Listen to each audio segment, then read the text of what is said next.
The following program is a Town of Colonie television production of the William K. Sanford Town Library.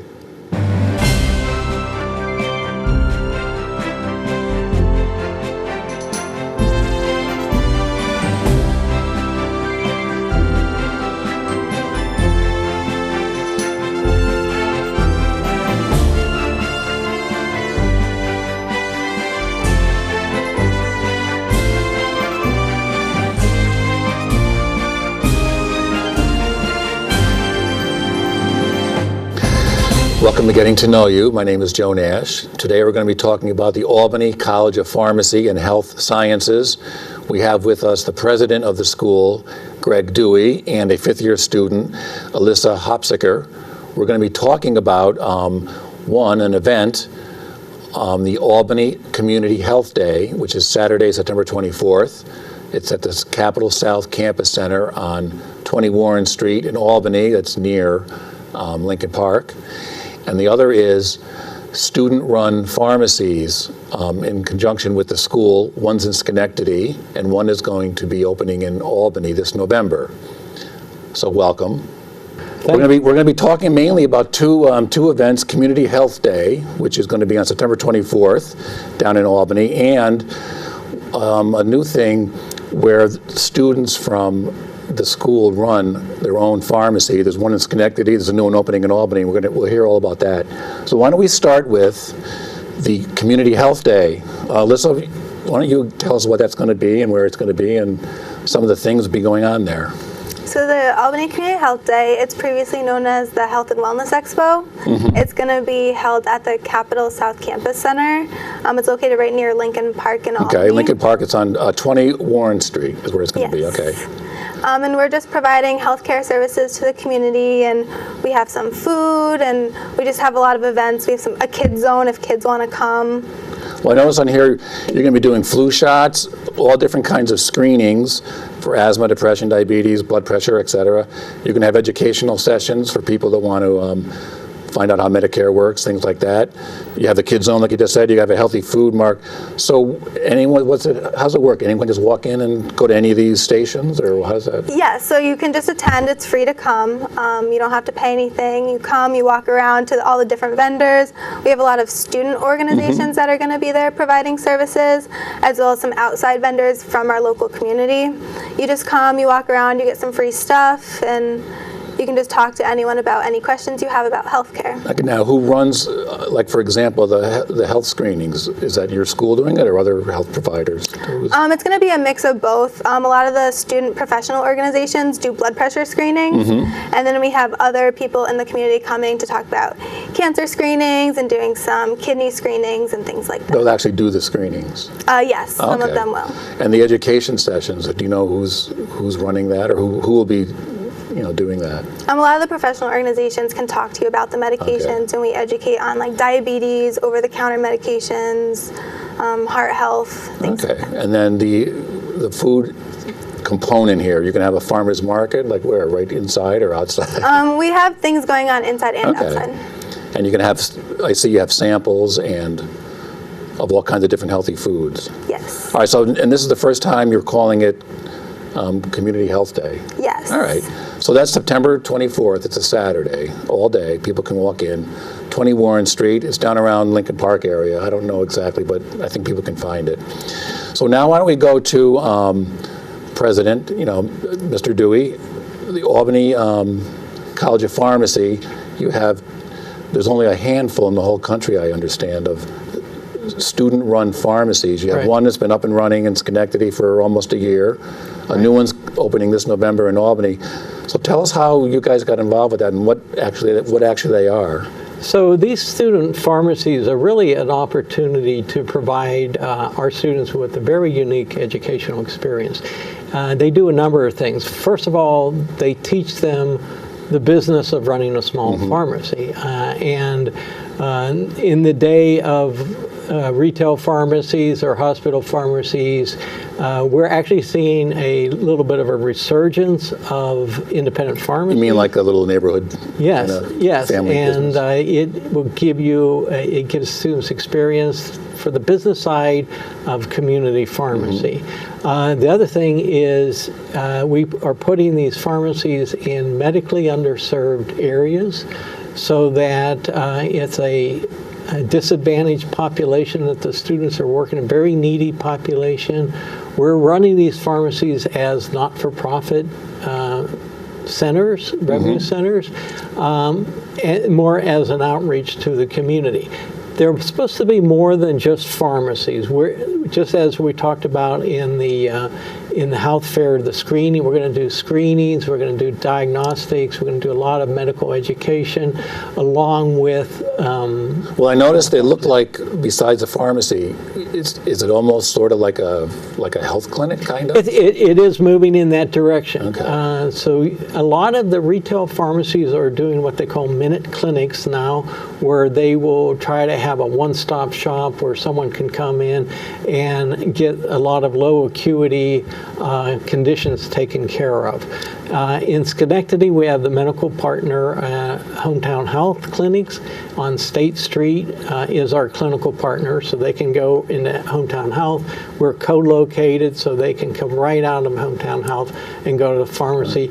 You know, this population, transportation is not easy. So if you can bundle all these services under one roof, it really helps And a there's lot. this one in Schenectady. Is it in a neighborhood where a lot of walk-in traffic? Is that Well, so the most clientele in the Schenectady location are really low-income families. These are predominantly Medicaid patients, and it's a population that often cannot travel a lot, don't have the mobility, and being within the neighborhood is a real benefit. Okay. And then the one in Albany is also going to be in the neighborhood. Which So the one in Albany is in the south end. It is, again, it's an area that there really is sort of a dearth of especially primary health care.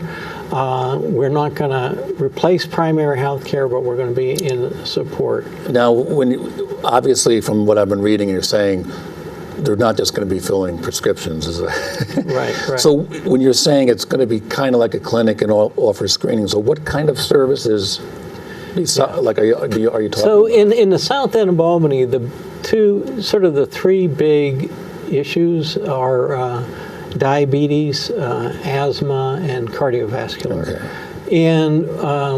And actually, the very important thing is analyzing people for pre-diabetic conditions. So things like, simple things like the blood pressure, but we want to also have other point-of-care diagnostic tests that we can run to give people an assessment and give them some education on their condition to try to, it's really more of a preventive medicine. Okay. And are the pharmacy students going to be doing all this, or you can have other people? Yeah, so we will have a medical partner that will be involved there. We'll probably have a nurse practitioner on site, but pharmacy students are really educated to a wide range of things. Pharmacists are probably the biggest untapped medical resource in the country, and we want these students to have those skills and those more clinical experience. I know myself, many people that had some kind of crazy emergency, and they were closest to a drugstore and pharmacy, and they were able to get help. That's probably, you've heard a million stories about that. But well, in a way, we're recreating the past a little bit. The independent pharmacist historically was, a real pillar of a small town. Yeah. People would go to them for advice, and they were very accessible. So, why do you think the clock's being turned back a little there? Well, it is about two things is we have a real void of primary care in this country. And again, particularly in these underserved And particularly in areas. underserved area. But a recent study came out and it's felt that in New York State, which is a fairly wealthy state, 45% of the primary care is not being met. And it is a simple economic matter. If you are on Medicaid, 33% of the doctors will not take you as a new patient. So the economics of our healthcare system is such that we're not providing some essentials. And then these student-run pharmacies, anyone can walk in. Anyone can walk in, but it's not a free clinic. Okay. So we do want to look at Medicaid reimbursement, and we're not expecting, it's not going to be a revenue center for the school, but we also don't want to subsidize it. So there's only a handful in the whole country of these student-run pharmacies, and soon to be sort of clinic-like, I'll say. But how did Albany get involved with that? Was that something you guys thought up, or did? So this actually started with a conversation I had with the chairman of the board of Rochester Drug Co-op. Rochester Drug Co-op is a wholesale pharmacy company that has a cooperative of independent pharmacies, and those people at Rochester Drug were telling me about the great things independent pharmacies are doing, how students aren't necessarily being trained for that.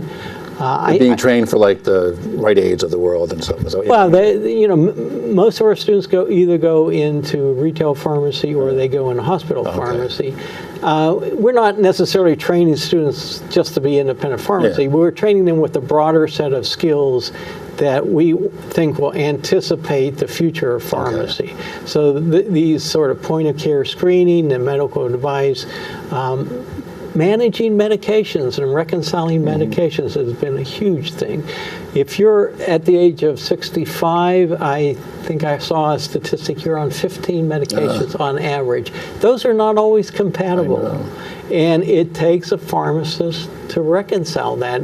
Other professions are not trained to the level of sophistication understanding the action of drugs to reconcile these huge number of pills everyone's taking these days. So it's an important role, and we really want to think about the profession of pharmacy, how we expand that role. Okay. So Alyssa, as a 6-year student, is that right? Fifth year. 5th year. How many kinds of pills are there? There's a lot of different medications. So now you're not involved in these student pharmacies, but I understand you know a lot of students that work over there. What can you tell me about what they're saying about it, how it's helping them enhance their education and all that? A lot of the students I've talked to, they talked about learning the business aspect of pharmacy, because in classes we learn a lot about the therapeutics and the medications themselves, but they kind of get a feel for what it's like to own your own pharmacy in the business aspect, which is something different that they hadn't learned in classes. And it also reinforces talking to a different type of population. Sometimes they speak like a different language than English, that's not their primary language, so using technology and different tools to reach out to the population and medically underserved population. And what have you? I'm sorry, Mr. Dewey. What is your feedback from the students that are participating in this been? So far, I feel like it's been a really gratifying student experience for the students. Many of them are being exposed to this underserved population. They find it very rewarding to work with these people that have such needs. There is a certain, they also learn how to problem solve. There is a certain thing when you have somebody immediately in front of you that has a problem, you have to think differently. It's not like being in the classroom. Yeah, some abstract problem in the classroom where you can go home and think about it, and there's an immediacy there to your problem solving, which that's a really great experience, an invaluable skill for them to learn. So when Alyssa, you were saying, we talked about the students are learning the business aspect. Does the school? Are there business classes there for? We do a lot of like pharmacoeconomics, and we have a few like classes that do teach the business aspect, but we don't really get to see it hands-on. So being within the pharmacy, it kind of reinforces what we learn. And then it's kind of figuring out how to run a pharmacy, because a lot of people just go to like the community pharmacies that are already around. So seeing one actually run by the school is a different experience. So, there are a lot of back office functions that you do a rotation in community pharmacy. You don't worry about inventory or reimbursements or things like that. But now you have to. Now you have to. So it's not just the skill set that you'll use in independent. You'll use those skill sets in community. You just don't see those in your normal rotations. Now, what are the students been saying about not just learning being a pharmacist, doing prescriptions, learning the business aspects? What are they saying about some of these other things that you're talking about, the screenings and giving advice on other than pharmacy related things? Well, have they started? This generation expects to do that. They expect that this will be the role of the pharmacist. It's almost as much about promoting the profession as it is about educating the students. Pharmacists are highly educated people, and I don't want to slam the medical profession, but if you think about it, an MD will have 1 semester of pharmacology in medical training. These students have 6 years dealing with pharmaceuticals, so they have an in-depth knowledge that. And it's not just about how drugs work, but it's also about the diagnostics, understanding the conditions, understanding dosages, understanding the importance of compliance. So there is a lot of service and education they can do that they haven't really been tapped into doing. And we're hoping the future of pharmacy will see that role emerge. So do you see this in your, as president of the school and with your meetings with other, is this the way you think it's going? Yeah, there's a certain inevitability about a broader role for pharmacists. In the state of Vermont, we have a branch campus in Vermont, in Colchester, Vermont. The state of Vermont, as part of an opioid epidemic sort of bill, they gave pharmacists provider status. That means pharmacists can get reimbursed for many of their services. So people are laying the groundwork. Some states are laying the groundwork for an expanded role of pharmacists into these other areas in a way that they will actually get reimbursed. Okay. So Alyssa, as a student, when you used to be, this is your 5th year? Yes. And when you first started, were you seeing that this might be the future of the pharmacist, or did you, right from the beginning, did you realize that you're going to be doing more than just filling prescriptions and stuff like that?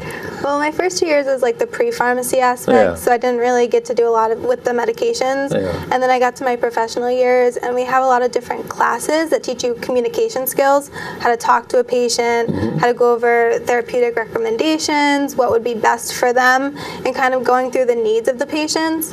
I see it more as a patient-centered approach, more than just filling prescriptions and kind of just letting them leave. I know you guys don't just fill, I didn't mean it that way. But are you looking forward to perhaps working more with actual patients and just doing being behind the counter and stuff like that, and just answering the questions about? And are there classes? And you said you have classes. What are some of the classes where you're learning how to deal with patients? We have Pharmacy Skills Lab. It's like a whole sequence that we start our professional years, and we do a lot of compounding, making sterile preparations, and then our last year is kind of triaging, so seeing what the patient's diagnosis is, seeing how we can treat them, and even learning some exams to help them. Okay, now are you going to be working at one of these, either in Schenectady or Albany in your next year? Or? I really want to do a rotation there. For my 6th year, they have rotations. And then also with the screenings, we have 9 professional organizations. I'm the chapter president for the American Pharmacists Association, Academy of Student Pharmacists. So we're hoping to maybe go and do a presentation at the pharmacy, talking to the medically underserved population, trying to educate them on what we know, what we've learned, and how to help them promote a healthier future. So, and how do the students, how does that work? They stay there for, what's the rotation like? So the the entire last year, the sixth year, Sixth year, okay. the entire last year, they're really off campus, and they do 6-week rotations in different settings. So they'll spend some time in a retail setting or community setting. I'll spend some time in a hospital setting. Oh, okay. So there is just a real wide variety of things, and that really gives them the practical, it's called the experiential education component, gives them the practical experience and gets them ready to go out into the field. So when the one in Schenectady has been up and running since March, so maybe almost a year or so, what is the response from the community been over there? Well, we, like any business, we had to build a clientele, and well, they're part of the Hometown Health Center. They're co-located in Mm. the Hometown Health Center, but we're independent entity, and so that's a great convenience because we're literally in the waiting room at Hometown Health. And so we get a lot of traffic, and we have. It took a while, you're saying? It took a little while, but we're capturing that clientele. And so the other thing is we put a clinical pharmacist in the Hometown Health Clinic as well as the licensed pharmacist in the pharmacy. So we have 2 opportunities. One is working as a hospital pharmacist within the clinic, and one as a dispensing pharmacist in the pharmacy. So it's really a unique operation. It is a setting where the docs at Hometown Health are very open to collaborative professional discussions about medication, and so I wanted our students to experience that, the experience of pharmacists in a team working with doctors on patients' medication, and that's an ideal setting. So you can see that in the clinic, but you can also see that in the dispensing. And the nice thing is, if someone in a dispensary sees like, well, this looks odd, or I don't understand why they would do this, or why didn't they choose that, they can literally walk across the hall and talk to the doctor, and that's really unique. So that was going to be my next question. What's the response been from your partner over there, Hometown? Oh, they love it. Joe Gambino is the head. The Hometown Health Clinic is a federally qualified health clinic. There's only 2 in this region, Hometown Health and Whitney Young. And they find it really a great collaboration. They're very enthusiastic and very open. Okay. And then the Albany one's going to be opening in November. How did that get its genesis? Did you? So originally we were going to do Albany first, but the Hometown was such a opportunity, having that being in the site, that we went ahead with that one first in Schenectady. Albany, we did a lot of searching for sites. We knew we wanted it to be in a underserved area. We don't want to be in anyone's competitive space. We don't want to be putting them, because many of these pharmacies, even retail and independents, are alums. So we don't want to be competing with our alumni. So we wanted to put it in a underserved place for the outreach. We wanted it to be high density. We wanted it to be good traffic. And we were searching through locations, and we set on this south end location. I think it serves all those purposes. And like in Schenectady, where you're affiliated with the Hometown, are you affiliated with a group? We are working with a clinical affiliation right now. We have a number of people that we are going to work with to provide some clinical services. But we haven't quite resolved that, but that will be resolved shortly. Now, I guess I'll ask you, you're talking about the future of the pharmacy and what it might be. Do you think medical care in general might be going this similar way with these smaller kind of? That's an interesting question that I don't know the answer to, but I would say this is a prototype. So one of the things that has happened in CVS, for one, has done these things called minute clinics, and these minute clinics have a nurse practitioner and a pharmacist as a team, and people can come in, and for low acuity conditions like sore throat or ear infections, they can get taken care of, and it's a one-stop shop. Those minute clinics tend to be in business areas and cater to young professionals who are too impatient to go to the doctor. We're trying to flip this on its ear and take that minute clinic idea and say, well, all that convenience and speed of turnaround will help the underserved as well. Let's try it in an underserved setting. So, Alyssa, it sounds like the future of pharmacists is going to be a lot different than in the past. Yeah, it does, but I think being having the patient at the center of care is really the important thing, and learning this in classes as well as applying it and problem solving, like President Dewey said, is the future of pharmacy. Okay. Well, have I forgotten anything? We have I'll say it one more time, that's the Albany Community Health Day on Saturday, September 24th, 10 a.m. to 2 p.m. And then the other clinics opening in November. And if you go on the college's website, it'll be on the screen here, you can watch a little video, or YouTube of President Dewey here over at the clinic, giving you a little tour. It's very informative. And have I forgotten anything? Yeah, thank you, Joe, for having us. And Alyssa, good luck to you in your 6th year, and we will see you next time on Getting to Know You.